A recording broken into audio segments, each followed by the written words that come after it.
All right, friends, how are you today? Aaron Michael Eschenburg here, bringing you some honest astrology for August 12th. It is a Monday. We are starting the week off super strong, super exciting. I've got goosebumps just looking at the chart here. Very, very, very, very cool. It's always an exciting time of the month when the moon moves into Capricorn. Although it's in a place of detriment, it's in its weakest spot of the zodiac. There's two beneficial things that happen when the moon moves into Capricorn, specifically this year.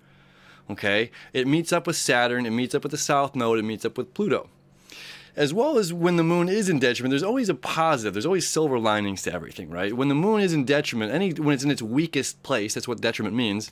When it's in its weakest place, the moon wants to express, right, and it wants to weep when it wants to weep, and it wants to feel, and all of these things. And when it comes down to, hey, we're on the clock, we're on the job, we don't have time for that stuff. Suck it up and get it on. It can be like, and we bottle it up, and we bring our emotions in, okay?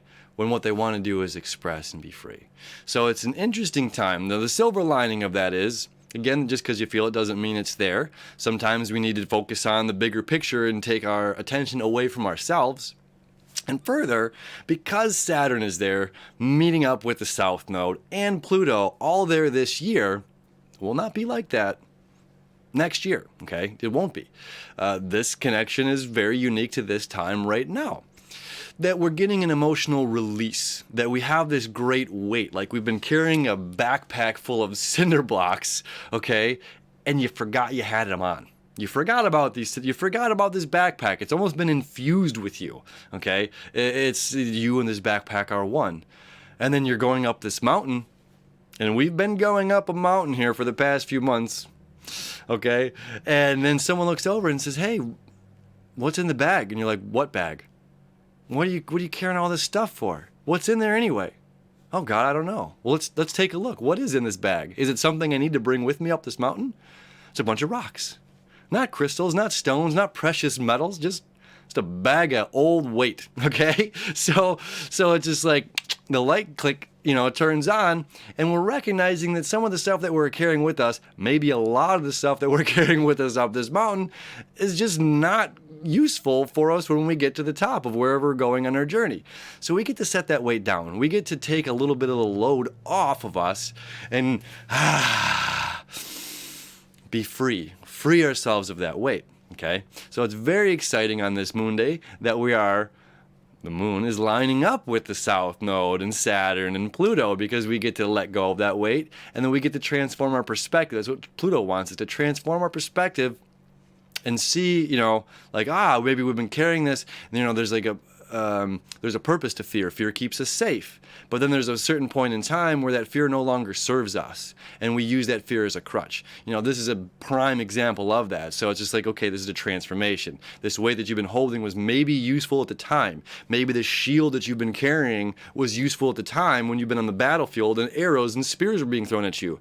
Well, you're not there right now. Maybe you're gonna shower and go to bed and relax for the first time in a very long time now that the battle is over, but you're still carrying the shield. And it's just like, babe, what are you doing? My friend, my lover, whatever it is, what are you doing? Why, put the shield down, put the armor away, take the armor off, take the chainmail off. Just relax, okay? Now, let me show you the chart, because this is really, really exciting. Okay, so here's the moon. South Node's right there at 15 degrees. Saturn's at 14 degrees. Very exciting. Jupiter, I'm all over the place right now. Jupiter is direct, okay?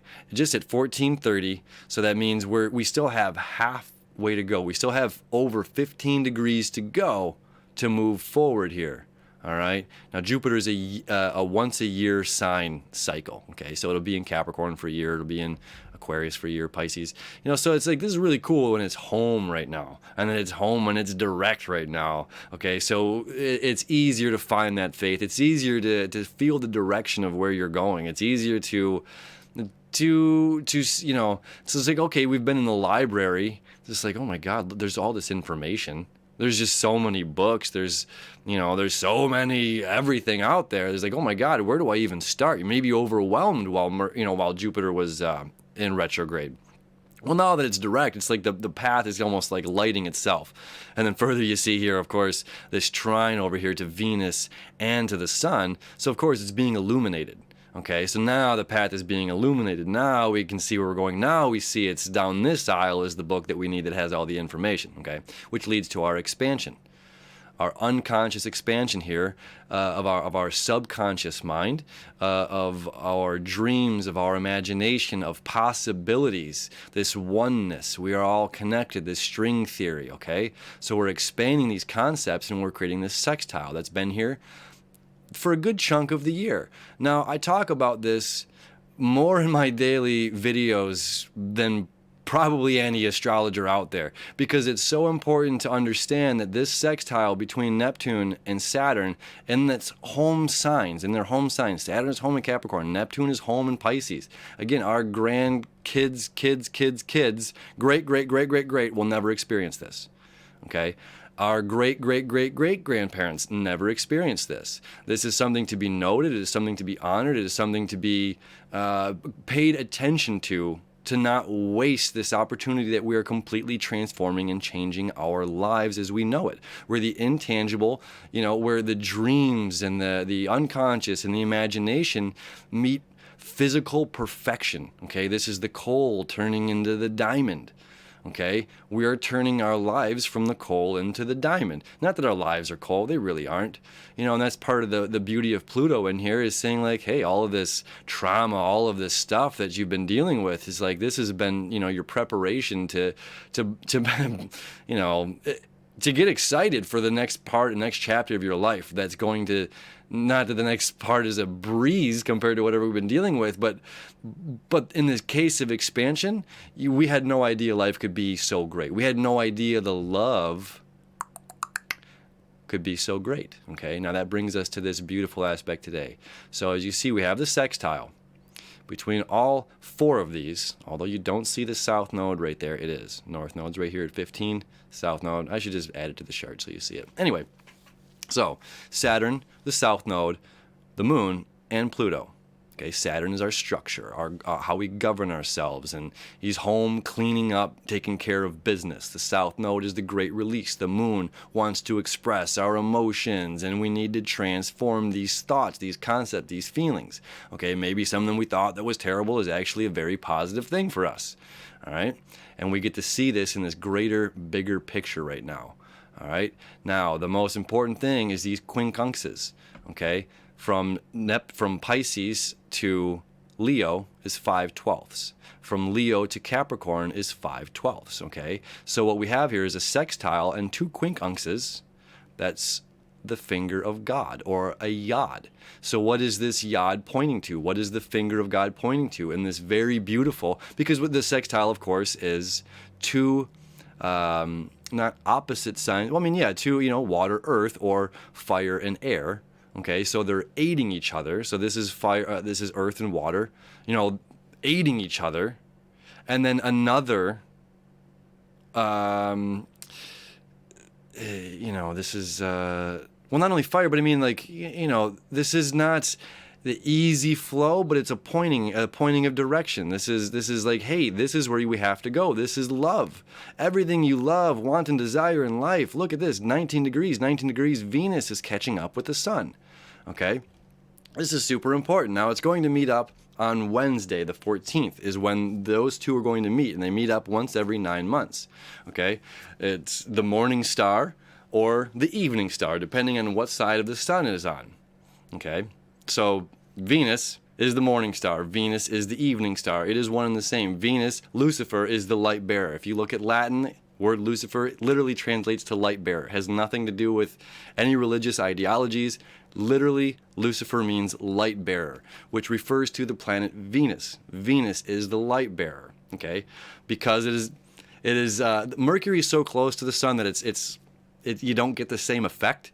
Venus is a very, very, very bright planet in the sky. It is the brightest planet in the sky, which is why we call it the morning star or the evening star, depending on what side of the sun it is on. So on the 14th, Venus moves ahead of the sun. Now, this is that Prometheus thing that we talk about. Anytime one of the personal planets move ahead of the sun, it's the stealing the fire of the sun, stealing the fire of the gods, and giving it to the people, giving it to humanity. So we've had our moth, love, chasing after the sun. We've had our love chasing after the light. Okay? Well, they get to meet up. They're met right now at 19 degrees, but then in the next couple of days, Venus slowly and surely passes. Okay, so this whole week is focused on love. Okay, how cool is that? Who doesn't love love?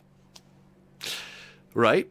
So we have this moth. It's like the dog finally catching the bone, or the frisbee, or the car that's been chasing. That's not a good one, but you know what I mean. Okay, so it's just like we're finally catching up and chasing catching that thing that we've been chasing for so long. That sweet relief. Okay, so now we have that emotional release. We have this, what could it possibly be? How deep could this love go? And again, it's like, that doesn't just mean partnerships. Okay, it could be love for something. It could be you finding the love of, of whatever it is that you like to do.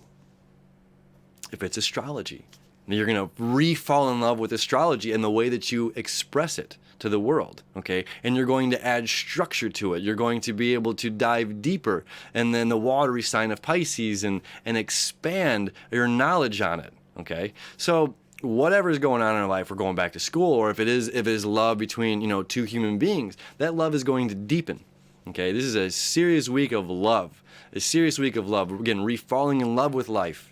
Falling in love with your partner, re-falling in love with your partner. If you're with somebody for a long time, if you're married, okay, this is, or even your children or your parents. This is a very exciting time to fall in love with life, to fall in love with things, to fall in love with other people, to recognize that we're no longer chasing the light, okay, that we are unified, we are one with that light. That light is us.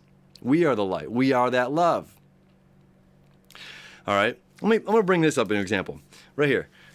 My friend, Aaron Sudo, made this. I used to do a crypto astrology show with him called Cryptocosm, okay? And I visited him yesterday, and he had a bunch of these bracelets and beads and all of these things sitting on his, it's the Awaken Empowered Expo. Unfortunately, it's over with now. It was this past weekend. Really cool event. A lot of mindfulness, sound therapy, really beautiful speakers and whatnot. So I went to visit my friend, and he's got this table full of things, and I said, this one. And he's like, maybe try this or look at this one. I was like, no, this one. This is what, biotite, something like that, and then this is one little hematite, okay? And it's just like, to me, it was the symbolism that stuck out in this. Not only just how it felt, but like, this is a reminder. Even if the whole world is doing the same thing, be that one that's not afraid to be different. Okay, so this is exciting why I'm bringing this up, because we are falling in love with the act of being courageous, the act of being a leader. Okay, we are coming into that unified area where what we love and who we are is one. There is not a separation of this. Okay, we are what we love. You are the love you've been looking for. Okay, so when, if everybody's doing this, or if everyone's thinking this way, or views this as this, we have our own passion, or we have our own fire, we have our own light. We've been holding that light high. We're the lighthouse. We are the lighthouse. Okay? That's circling, and we're not giving up. And that's another fun aspect about the moon in Capricorn. It's like that goat gets to the top of the mountain, okay? Nothing's going to stop it, and it's not going to fall. It's just not going to. It's not.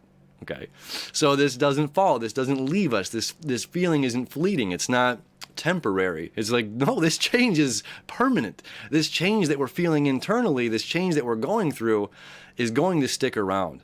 And further, whenever we're feeling that pressure from the outside of, conform to this normal thing or this normal thing, it's this energy, that falling in love with our own passion and our own fire, that allows us to be the courageous leaders, that allows us to be the one different thinker, the one out there that says, it's going to stop with me. This, anger and this energy is passed on from one to the next, and when it gets to me, I can transmute that energy.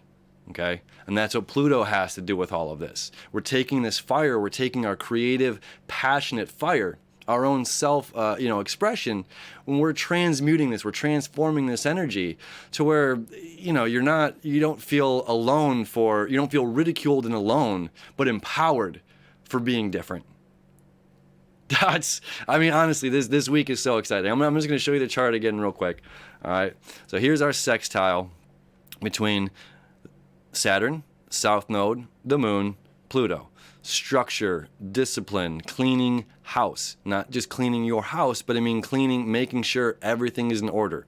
This is a 30-year journey Saturn goes on, so when he's home, he wants to tidy everything up. And he's retrograde right now, which means he's going back through, cleaning the dishes, making sure all the mail is mailed and you got my taxes done and all of these, rigorous details of life are taken care of before it moves forward again. Okay, so structure and discipline and the testing the limits and this karmic quantum entanglements that we're dealing with. Okay, release, this great release. We're setting the weight down, and we're just going to focus on what we need. What we need to do is actually not be too emotional. It's not being over emotional, but it's about putting the work in.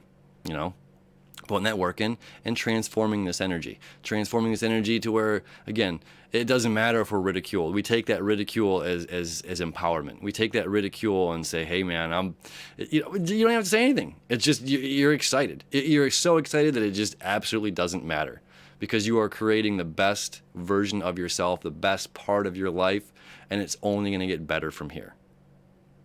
Okay. Now that Jupiter, King Jupiter in the zodiac, is now moving forward, again, refining that faith. Again, we're in that library. This is a lot to look at. And all of a sudden, it's just like that skylight lines up perfectly. The sun lines and shines down. And all of a sudden, it's just like, here it is. This is what I need to find. This is what I've been looking for. Okay. And of course, we're connecting to the sun and to Venus here. It's just the most beautiful connection. And then, of course, as this is direct now, we have Uranus stationed retrograde. So what does that mean to end this day? That means the Great Awakener has moved into just the beginning of Taurus. Now, this happened last year, okay, in November. So let me see, May 15th of last year is when Uranus entered Taurus. Then it retrograded in November back into Aries.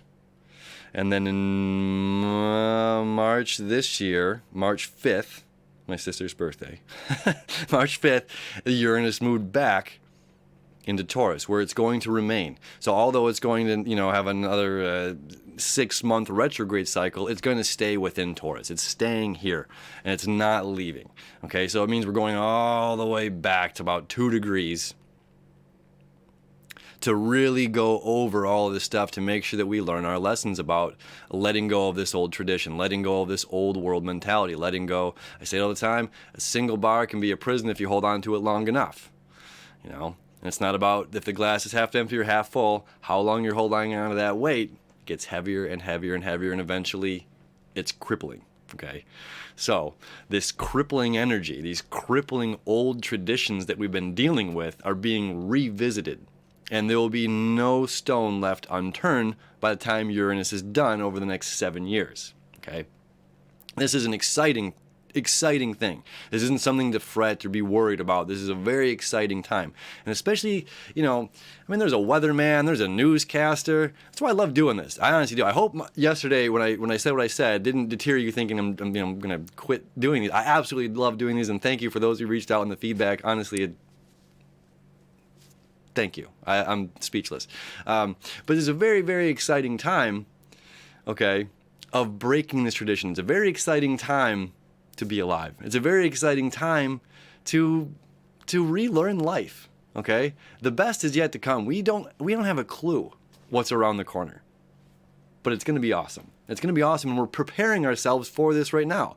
As we're following what's going on upstairs, again, it's just a reflection of what's happening down here. So this is just simply, all I'm doing is saying it's going to rain today, or it's not going to rain today, or it's going to be cloudy, or it's going to be sunny. So we can use this, just as a tool to go about our lives, and how can we maneuver this? Like, okay, these traditions are breaking, these things are going down. How can I jump ahead of the curve? Hey, if look, January 2020, Saturn and Pluto meet up. This happens every 30 years, and it's always kind of bad. It's always a malevolent.